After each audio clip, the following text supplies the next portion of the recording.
My parents divorced when I was very young. My mom got me for most of the year, and my dad got me for the summer. I hated going to my dad's house. Partially because he was very stubborn and rude and always had to do things his way, but also because every time I went to my dad's house I got violently sick. Nausea, rashes, pain, muscle cramps, and then when I got older, I'd start missing my periods. TMI. I went to a doctor, but he said it was a psychosomatic problem related to stress and directed me to see a therapist. My dad didn't let me see a therapist because he thought it was total crap. My mom took me to one a few times, but by then my symptoms had cleared up, so we couldn't tell if it helped at all. One thing that really pissed me off was that my dad ate a lot of junk food and drank soda instead of water, and he mocked me mercilessly if I tried to eat healthy. I think it reminded him of my mom, because she's always been a bit of a health nut. I would sneak carrots into the house, and if he found them he'd throw them out. At my mom's house, I'd eat vegetables and organic chicken. Sometimes the food would make me feel sick, but I'd just stop eating that food and it was fine.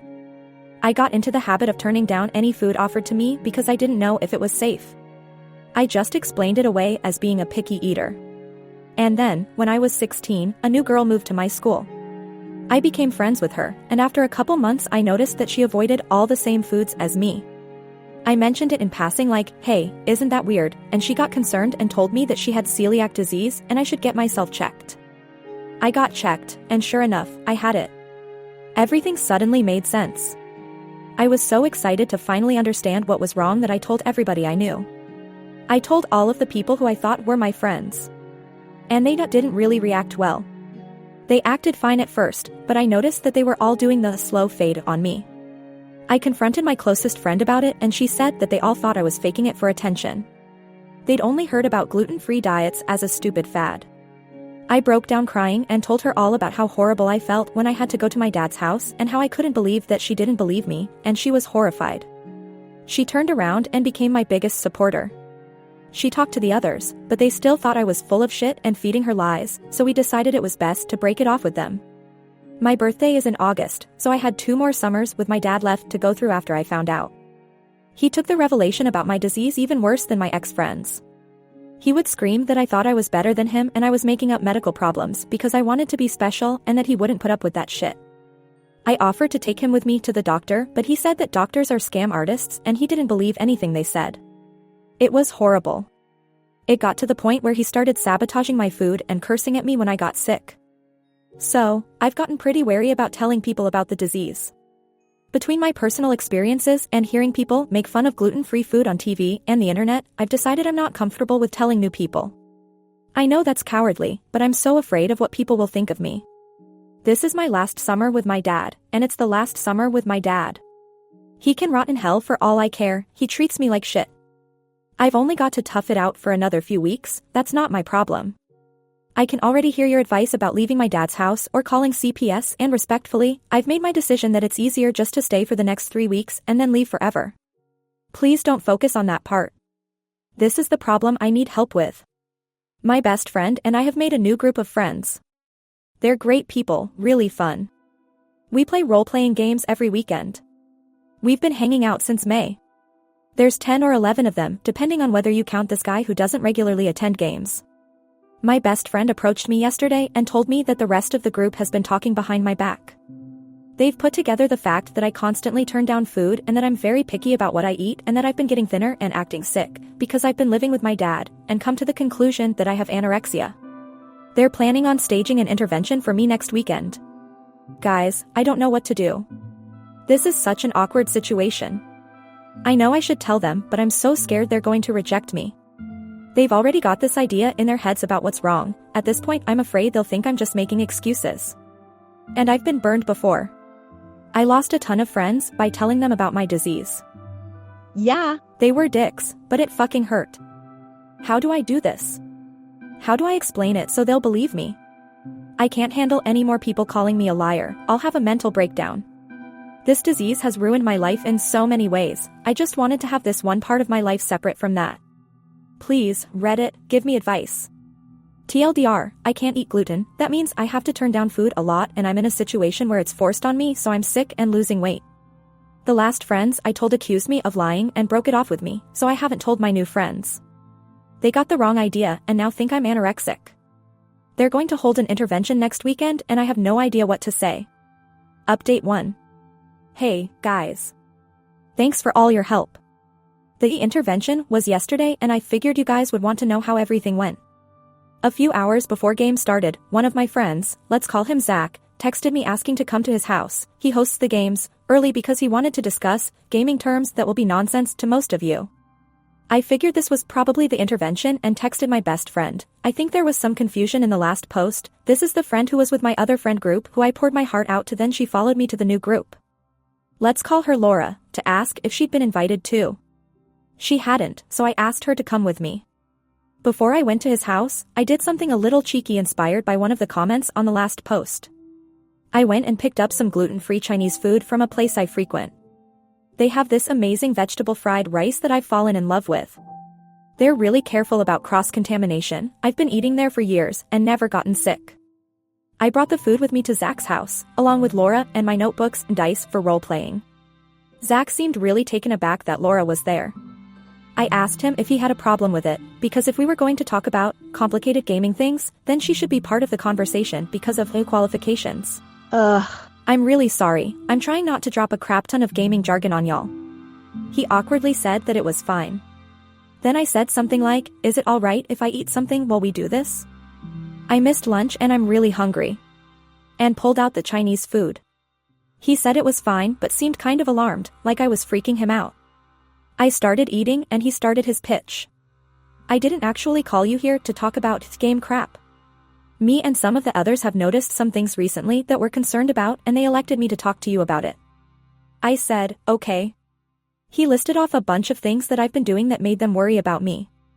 The way they never saw me eat anything, that I always seemed sick and was getting thinner, the fact that I always seemed uncomfortable and nervous when the topic of food came up, that I turned down everything offered to me, and then he finally dropped the bombshell. You/Helphelp Celiac, Michael's older sister is anorexic, and she acts a lot like you do. We think you might be anorexic. I swallowed my food and tried not to look nervous. I'm not. I told him. He started talking about how nobody thinks they're anorexic, but there's clearly something going on with me and he started just rambling, so I cut him off. I do have a problem. It's not anorexia. Can I talk? He reluctantly agreed. I think he was afraid I was going to say that I was too fat and my problem was that I needed to lose weight or something. Like, he really got committed to the idea that I was anorexic.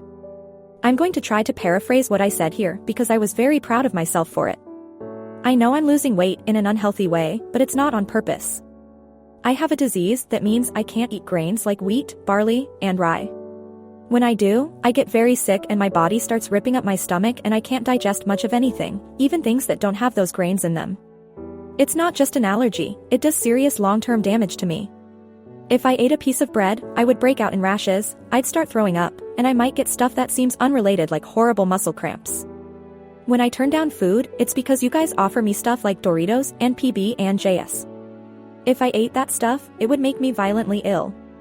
I turn it down to keep from making my health problems even worse. And the reason my symptoms have been popping up and I've been getting sick and losing weight is that right now I'm living in a family situation where I'm forced to eat the foods that my body reacts badly to. When I first met you guys, I was living with my mom, and she accommodated me really well. But right now I'm living with my dad, and he sabotages my food because he thinks I'm making my disease up and that my doctor is a fraud. Zach took out actual note cards and looked through them. He literally had a script for the intervention. That's what I get for hanging out with the kind of dramatic people who play tabletop RPGs, I guess. He was quiet for a really long time. Then he had a few questions. But then why do you turn down, like, Coke? Because Coke is nasty, but I didn't want to complain and make you guys buy root beer just for me. 2. Why didn't you just tell us this stuff? Laura took this one and explained what happened with our last friend group. 3. Okay, so like what would I probably have in the house right now that you'd be willing to eat in front of me? I wanted to facepalm at this one. I asked if he was serious. He was. I don't know, have you got celery? He shook his head. Yogurt? Nope. An apple? Nope. Seriously? He nodded. Have you got some freaking popcorn? Like air-popped popcorn? That he did have. So I ate some popcorn in front of him, and he finally seemed to accept what I was saying. He awkwardly changed the subject to gaming things and we talked about that until the rest of the group started to show up. When Michael got there, Zach took him aside and started talking to him in a way that I guess they thought was subtle.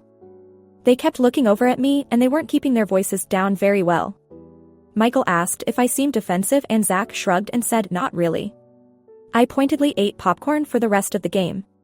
Michael texted me after the game and apologized for assuming that I was anorexic and asked what snacks they could put out for me. I actually cried a little bit.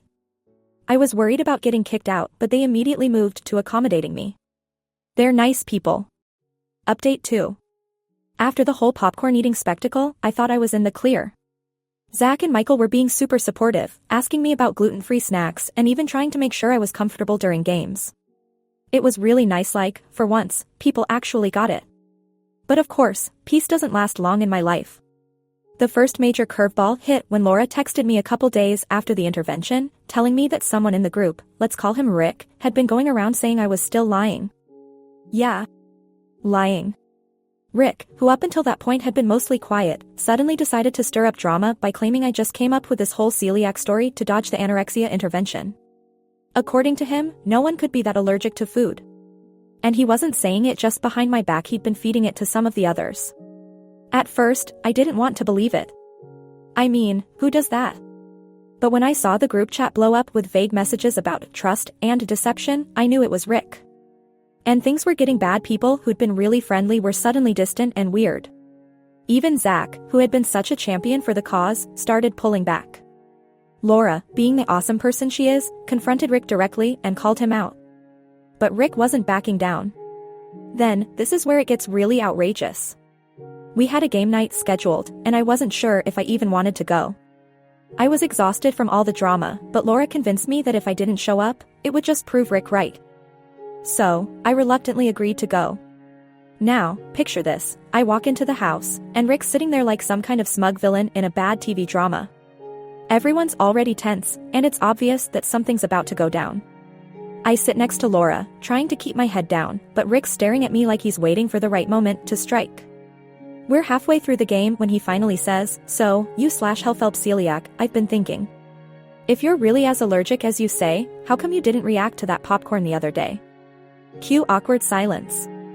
My blood went ice cold. I had to stop myself from launching my dice at his head. I calmly explained that popcorn doesn't contain gluten, but he just smirked and said, yeah, but how do we know you're not just using this as an excuse? Before I could respond, Zach, the same guy who led the intervention actually says, I mean, it's not like we've seen you go to the doctor or anything. And you did keep it a secret for months. What the hell? I felt the room close in around me. I looked to Laura for backup, but even she looked too shocked to say anything. My heart was racing, and I could feel the tears welling up, but I wasn't going to give them the satisfaction.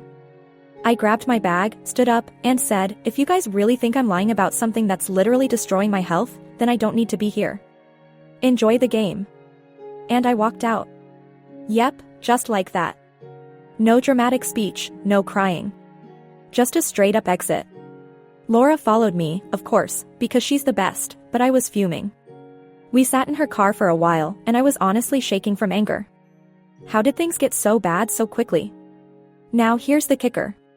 Later that night, I get a message from Rick of all people, asking to talk. I almost deleted it on the spot, but curiosity got the best of me. He said he wanted to clear the air. Against my better judgment, I agreed to meet him at a cafe the next day. I wasn't expecting much, maybe another round of accusations, but what I got was even weirder. Rick sits me down and goes, I'm sorry. I didn't mean for things to get this bad. It's just you remind me of someone. What?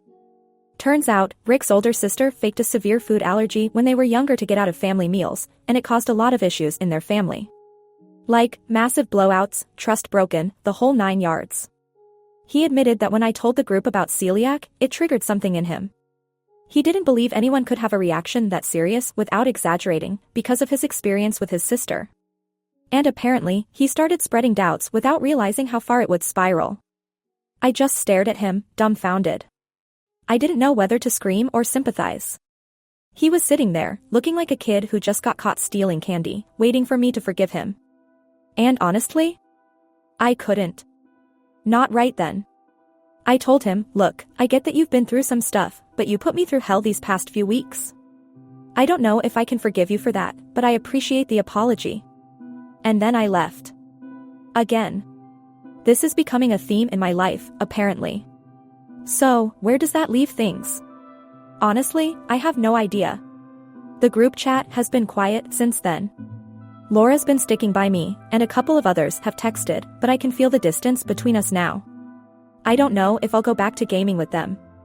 Maybe I'll find another group, or maybe I'll just take a break for a while. I don't have a neat ending for this update. It's messy and unresolved, and I feel like I'm standing at the edge of a cliff without knowing what's on the other side. But I guess that's life, right? I'll keep you posted if anything else happens. TLDR, Rick spread rumors that I was lying about my disease, Zach started doubting me, and I left the game group in dramatic fashion. Rick later apologized, but the damage is done. Not sure where I stand with the group now. Update 3.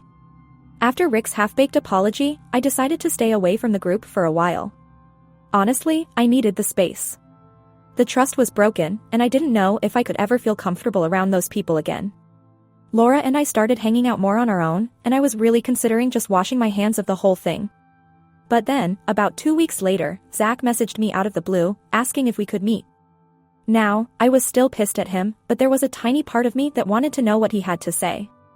So, against my better judgment, again, I agreed. We met at this little cafe downtown, and I fully expected some lame, half-hearted apology like Rick's. Instead, Zach drops a bombshell. I'm really sorry about what happened, he started, all serious. But there's something I need to tell you, and I'm not sure how you're going to take it. At this point, my anxiety's through the roof, but I'm trying to play it cool. Okay, what is it? He shifts uncomfortably and says, Rick has been talking behind your back this whole time, but not just about you lying. He's been saying stuff about how your disease is fake because of this bet. A bet. As in, they'd been betting on whether or not I was actually sick. I couldn't believe it. The group, the people I thought were my friends, had turned my entire health situation into some twisted game. Apparently, Rick and some of the others people I'd sat across from week after week, laughing and joking had made a bet on how long it would take for me to crack and admit that I didn't really have celiac disease. I was so stunned I didn't even know how to react. All I could do was stare at Zach, who had the decency to look ashamed. I didn't take part in it, Zach rushed to clarify. But I didn't stop it either. I just let it happen. I feel awful, and I should have come clean sooner. That's why I'm telling you now. I don't expect you to forgive me, but you deserve to know. There was a long silence after that. I was trying to process the sheer level of betrayal. It wasn't just Rick who'd been spreading lies, it was most of them. I felt like I was living in some kind of nightmare. Who bets on something like that? On someone's health? On their suffering? Finally, I stood up and said, thanks for telling me, Zach. But I don't think I'll ever be able to look at any of you the same way again. And I walked out. Again. But that wasn't the end. Oh no. This saga had one more twist to throw at me. The next day, I get a text from Michael, the guy whose sister had anorexia and who'd originally pushed for the intervention. Apparently, Rick had been going around bragging about the bet to some of the others in the group chat. Michael, who had been in the dark about the whole thing, completely lost it. He immediately kicked Rick out of the group and messaged me, practically begging for my forgiveness. He told me they were having a final game night at Zach's place, and he wanted me to come so they could clear the air and make things right. Part of me was tempted to just block his number and be done with all of them, but another part, the part that wanted closure, decided that if I was going to leave this group for good, I at least deserved to have my say. So, I agreed to go. When I showed up at Zach's house that night, the atmosphere was tense. It was like walking into a room full of guilty kids who'd been caught with their hands in the cookie jar. Laura came with me, of course, and when we walked in, everyone went dead silent. Rick, obviously, wasn't there. Michael started, awkwardly fumbling over his words, apologizing for the intervention, the bet, and everything that had gone down. I could see he was genuine, but it didn't matter. I wasn't there for apologies. I was there for me. I took a deep breath and looked around the room. You know what hurts the most? It's not even the bet, as disgusting as that is. It's the fact that you all thought it was easier to believe I was lying than to actually ask me what was going on. I've been dealing with this disease, and with people like Rick, my entire life. And every time, I give people the benefit of the doubt, hoping that maybe, just maybe, they won't screw me over. But you all did. And that's on you. I'm done. And with that, I left. For the last time. Laura followed me out, and I could feel the weight lifting off my shoulders with every step. I wasn't sad. I wasn't even angry anymore. I was just done. Done with the drama, done with the toxic people, done with feeling like I had to prove myself to everyone all the time. In the weeks that followed, I found a new gaming group, people who didn't give a crap about what I ate or didn't eat, who just wanted to have fun. And you know what? It felt good. I finally found a space where I could just be myself without constantly defending my existence. As for the old group, I don't know. I blocked most of them, and I haven't looked back. Last I heard, Rick tried to weasel his way back in, but Michael and Zach weren't having it. Too little, too late, if you ask me. So, yeah, that's where we end. It's not a perfect ending, and I don't think it ever could be, but it's mine. And sometimes, walking away is the most dramatic and satisfying thing you can do. TLDR, turns out my friends had made a bet on whether I was faking my disease. Zach came clean, and I confronted the group one last time before walking away for good.